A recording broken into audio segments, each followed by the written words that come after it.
আসামি ষ্টুডিঅ'লৈ মই নিতু আপোনালোকক স্বাগতম জনালো আৰু সন্মুখত এয়া ধুনীয়া ধুনীয়া আলু পিটিকা আৰু ভাত কি টেষ্টি চাওক এবাৰ কাহিখন আৰু আমি এই গৰম গৰম ভাত খাই পেলাই এফালে যাবলৈ ওলাইছো ৰেডি হলো ৰেডি হৈ পেলাই ভাত কিটা বোলো খাইয়ে যাওঁ দিনটো কাৰণে ওলাইছো আৰু ক'লে যাওঁ কি গোটেইখিনি আপোনালোকৰ লগত শ্বেয়াৰ কৰি আপোনালোকে ভিডিঅ'টো চাই থাকিব আৰু আনচি বেবি ৰেডি হৈ গ'ল আনচি বেবি আৰু কিচেনৰ বাসমতি আহিলে তাই বাকি ঘৰ চাফা তাফাখিনি কৰি আছে এবাৰ দেখাই দিয়া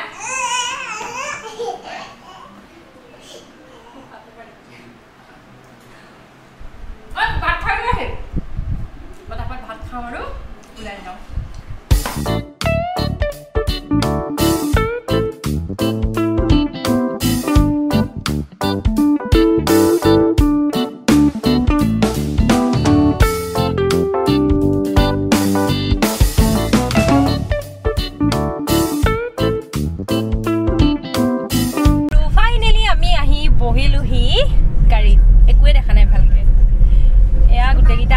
পিছফালে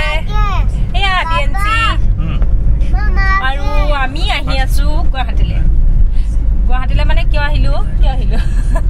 মানে একদম সাডেন প্ল্যান বনিলে আমাৰ ডিপজিটৰ যেহেতু বন্ধ আছে আজিও বন্ধ কালিলেও বন্ধ সেইকাৰণে দুটা দিন বন্ধ পালো আৰু এনে আৰু ঘৰত মানে থাকাতকে ভাবিলো যে এপাক মানে গুৱাহাটীৰ সৰু কাম দুটামান আছে কি কবা তুমি কোৱা কৈ দিয়া কোৱা লিপষ্টিক খানিছে তাই সেইকাৰণে কথা এটা ক'ব পৰা নাই দেই লিপষ্টিকটো বচাইছে তাই মুখ চুখ বেকা হৈ গ'ল লিপষ্টিক বচা এনেকৈ কথা কৈছে উঠা নলগোৱা হ'ল তাই লিপষ্টিক ফুৰিবলৈ গ'লে সানিবলৈ লাগে পিছত কথাও নকয় তাৰপিছত মানে কি সেয়া মানে কি আহিলো সৰু কাম মানে কি জানেনে দেৱজিতে আজি মোক শ্বপিঙত আনিছে আজি বোলে মোক বহুত বস্তু দিব নে নিদিয়ে মুখখন এনেকৈ শিঙতাই দিছে মোলৈ নহয় আদি এনচিলেহে আহিছোঁ সঁচাকৈ শ্বপিঙত আহিছোঁ মানে আদি এনচিৰ যিহেতু ঠাণ্ডা দিন আহিলে আৰু সিহঁতৰ ঠাণ্ডা কাপোৰবিলাক উলিয়াইছোঁ এই বেছিখিনি কাপোৰে মানে নহয় চব মানে এনেকৈ চুটি হৈ গ'ল সেইকাৰণে সিহঁতৰ মানে দুযোৰমান গৰম কাপোৰো আনিব লাগে এনেকৈ অলপ কাপোৰ আনিব লাগে সেইকাৰণে ভাবিলোঁ যে ইয়াতে কিনাতকৈ আৰু গুৱাহাটীৰ পৰাই লওঁগৈ তাত যিহেতু গুৱাহাটী আমাৰ এতিয়া ওচৰে হয় সেইকাৰণে সিহঁতৰ কাৰণে কাপোৰ চাপোৰ কিনিবলৈ আহিলোঁ আৰু বাহিৰতে খাই মেলি উভতি আহিম সিমানেই ফাকতে পৰে কিবা এটাও পালে আৰু নল'বনে আৰু সেইটোতো হ'বই পাৰোঁ আৰু সিহঁতৰ কাপোৰৰ পইচাও অলৰেডি বাৰু আছে দেৱজিতে ইমান টেনশ্যন ল'ব নালাগে মোৰ হাততে আছে মানে কাকাহঁতে দি পঠিয়াইছে পূজাত যাওঁতে মানে এবাৰ কাপোৰ কিনি দিয়া নাই ইয়াৰ আগৰবাৰ আমাৰ তাতে কিনিছিলে কাপোৰখিনি ইমান ভাল নহ'লে মানে ভাল নোহোৱাৰ কাৰণে মাহঁতৰ বেয়া লাগিছে মানে বেয়া লগাৰ কাৰণে এবাৰ কাপোৰ ঘৰত মানে কিনি ৰখা নাই কৈছে তোমালোকে প্ৰথম মানে তেনেকৈ দিলে আমাৰ আদি এনচিৰ জখলা বন্ধা ককা আইতাকে দিলে যে তাতে কিনিবা মোৰ মাও সেইটোৱে কৰিলে মই বিৰাট ভাল পালোঁ মায়ে কৈছে এনেকৈ গুৱাহাটী তহঁত গ'লে লৈ ল'বি বিৰাট ভাল হ'ল দুজনী আইতাকে দিয়া পইচা মোৰ হাতত আছে সেইকাৰণে তাৰপৰা অলপ ময়ো মাৰি দিওঁ নেকি মোৰ হাততে আছে বাৰু নেমাৰো ল'ৰা ছোৱালী ঠিক আছে বেছি কথা কৈ আছোঁ তেতিয়াহ'লে গুৱাহাটীলৈ যাওঁ আৰু গোটেইকেইটাই ধুনীয়াকৈ আজি ৰাতিপুৱা ভাত পানী খাই আহিছোঁ সেইকাৰণে ইমান টেনশ্যন নাই নহ'লে ইহঁতে বহুত মানে হেৰি কৰে বাহিৰত খাবলৈ হ'লে দিগদাৰ হয় মানে কোনোবা দিনাখন কেতিয়াবা ৰেষ্টুৰেণ্টত ভালকৈ খায় কেতিয়াবা নাখায় সেইটো কাৰণে ইহঁতৰ একো ঠিক নাই সিহঁতৰ কাৰণে আলু পৰঠা বনাই লৈ আহিছোঁ আৰু ভাত অকণেই খোৱালোঁ আমিও খালোঁ আমাৰ খোৱাটো বাৰু হৈ যাব চাই লওঁ ক'ত কি খাওঁ ভোক চোক লাগিলে সেইটো দেখা যাব ঠিক আছে দিনটো আপোনালোকৰ লগত শ্বেয়াৰ কৰিম আপোনালোকে চাই থাকিব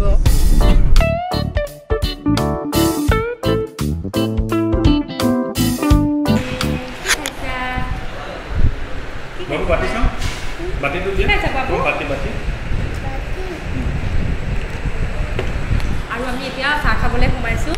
বাই হাতত আহোঁতে ঘৰত সেই ভাত খাই আহিছোঁ চাহ একাপৰ বিৰাট প্ৰয়োজন হৈছে এতিয়া আমি খাম চাহ আৰু এয়া আমি আহি টাউনত সোমালোহি আৰু আজি খুব বেছি এটা যান জঁট পোৱা নাই সেইকাৰণে সোনকালে পালোহি কি লৈছা তুমি বেগ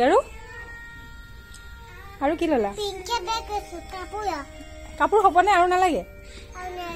আৰু লোৱা এতিয়া এই দাদাটোৱে থৈ দিব আমি যাওঁতে লৈ যাম এই দাদাটোক থ'বলৈ দিয়া আমি দাদাটোৱে লৈ থাকিব দিয়া আমি যাওঁতে লৈ যাম দিয়া দিয়া দাদাটোৰ হাতত দিয়া বোলে থৈ দিবা দেই আমি যাওঁতে লৈ যাম থৈ দিবা দেই আমি কাউণ্টাৰত এইটো থৈ দিয়া বেলেগকে থবা দেই আমি লৈ যাম হেয়া বেলেগকে থৈ দিছে যাওঁতে আমাক দি দিব যাওঁতে আমাক কাউণ্টাৰত দি দিব দিয়া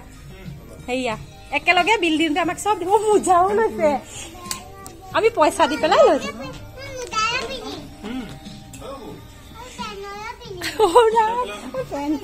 মোজা চোজা চব লৈছে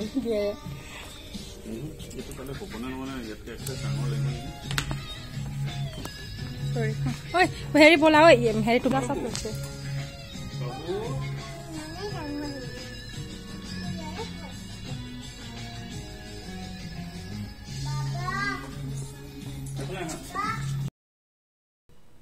অকণমান কিবা কিবি শ্বপিং কৰি লৈ ওলাই আহি পেলাই ইয়াতে চবেই জুইচ খোৱাত লাগিলোঁ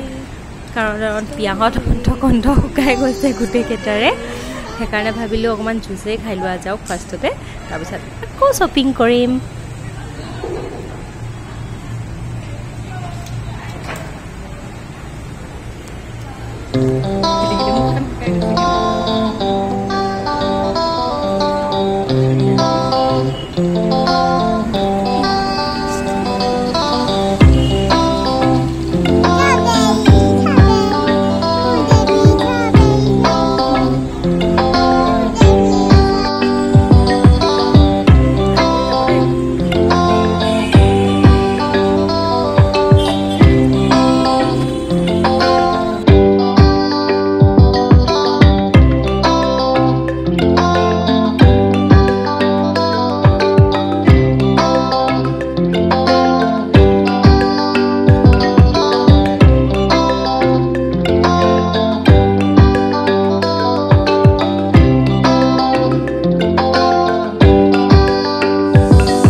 আৰু এতিয়া আমি কষ্টুৰীত দুপৰীয়াৰ ভাত সাজ খাবলৈ আহিলোঁ দুপৰীয়া হৈ থকা নাই অৱশ্যে অকণমান দেৰিয়ে হ'ল 2:30 মান হ'ল আৰু ইয়াতে আমি খাবলৈ সোমাইছোঁ ইহঁতক প্ৰথমতে খুৱাই লওঁ তাৰপিছত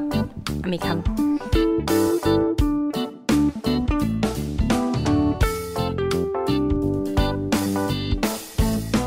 আৰু আমি অৰ্ডাৰ কৰিছিলোঁ মটন কচা যেহেতু আজি কালী পূজা সেইকাৰণে হেনো মটন খাব লাগে সেইকাৰণে দেৱজিতৰ মটন খাবলৈ মন গ'ল আৰু কিবা কচু চিংৰি ডাল ফ্ৰাই এনেকৈ কিবা কিবি অৰ্ডাৰ কৰিলোঁ আৰু গোটেইখিনি পেট ভৰাই খাই লওঁ খানাটো বিৰাট টেষ্টি আছিল আৰু মটন কচাটো যে বিৰাট ধুনীয়া বনায় ইয়াতে খালোঁ তুমি গুড বয় যে সেইকাৰণে খালা ন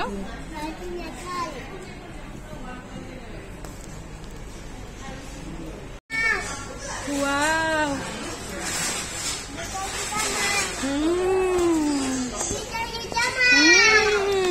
আৰু আমি খাই বৈ উঠি এয়া ঘৰলৈ বুলি যাত্ৰা আৰম্ভ কৰিছোঁ আৰু দিৱালীৰ সৌন্দৰ্য উপভোগ কৰি কৰি আমি ঘৰলৈ গৈ থাকিম কিন্তু এটা দৃশ্য দেখি কিছু সময়ৰ বাবে মই আৱেগিক হৈ গৈছিলোঁ মোৰ সন্মুখত এয়া চাওকচোন দুগৰাকী আইতা তেওঁলোকে হয়তো ইয়াত চব্জি বেচিবলৈ আহে কিমান কঠিন তেওঁলোকৰ এই জীৱন সংগ্ৰাম ঠাণ্ডা বতাহ ধূলি বালি কিমান কষ্টৰে তেওঁলোক ঘৰমুৱা হৈছে চাওকচোন আইতাগৰাকীৰ চকুহাললৈ চাওক দুয়োগৰাকী আইতাই সঁচাকৈ কিমান কঠিন তেওঁলোকৰ জীৱন সংগ্ৰাম খন্তেকৰ কাৰণে মোৰ বুকুখন কিবা এটা হৈ গৈছিলে আৰু এতিয়াও মোৰ ডাবিং কৰি থাকোঁতে সেই একেটা পৰিস্থিতি মনটো সেমেকি উঠিছে এনেকুৱা আইতাৰ পৰা যোনে যেনেকৈ পাৰে একো দাম দৰ নকৰাকৈ আচলতে কিনি ল'ব লাগে বাৰু এতিয়া আমি উভতি আহিছোঁ গুৱাহাটীৰ দেৱালী ইতিমধ্যে আৰম্ভ হৈ গৈছে আৰু সেয়া আমি ঘৰ আহি পালোহি আৰু এতিয়া টাইম হৈছে 6:30 চাৰিওফালে মানে পুৰা দিৱালী পাতিছে আজিতো কালী পূজা ন দিৱালীটো নহয় আজি কালী পূজাহে দিৱালীটো নহয় সেইকাৰণে আমাৰ আমাৰ দেৱজিৎ বৰাই খাচী মাংস খাই আছে কালি পূজা বোলে খাচী মাংস খাব লাগে দিনতো গৈ পেলাই খাইছেগৈ খাচী মাংস আৰু এতিয়া আকৌ লৈ আহিছে খাচী মাংস কথাটো আধা কোৱা মোৰ কালি পূজা তাৰপিছত সেইটো কৈ ল'ম বাৰু তাৰপিছতে কি মোৰ ইমান খং উঠিছে নহয় ইমান ভাগৰ লাগিছে মানে বহুত ভাগৰ লাগিছে একদম সঁচাকৈ কৈছোঁ একো বনাই কৰি খাবলৈ মন যোৱা নাই চিম্পল যেন কিবা এটা বনাই খাবলৈ মন গৈছে দোকানীক আহোঁতে ফোন কৰিছে মোৰ মাংসটো বোলে কাটি থবি খাচী দোকানীটোক একদম পতাই লৈছে আৰু নিজৰ চইজত একদম ধুনীয়া পিচ বনাই লয় কৈছে কালিলৈও কাৰণেও আজিৰ কাৰণেও বোলে আজিয়ে লৈ যাম খাচী মাংস লৈ যাম মই বনাব নোৱাৰোঁ নিজে বনাবা তুমি বনাবা দেই মই মাংস চাংস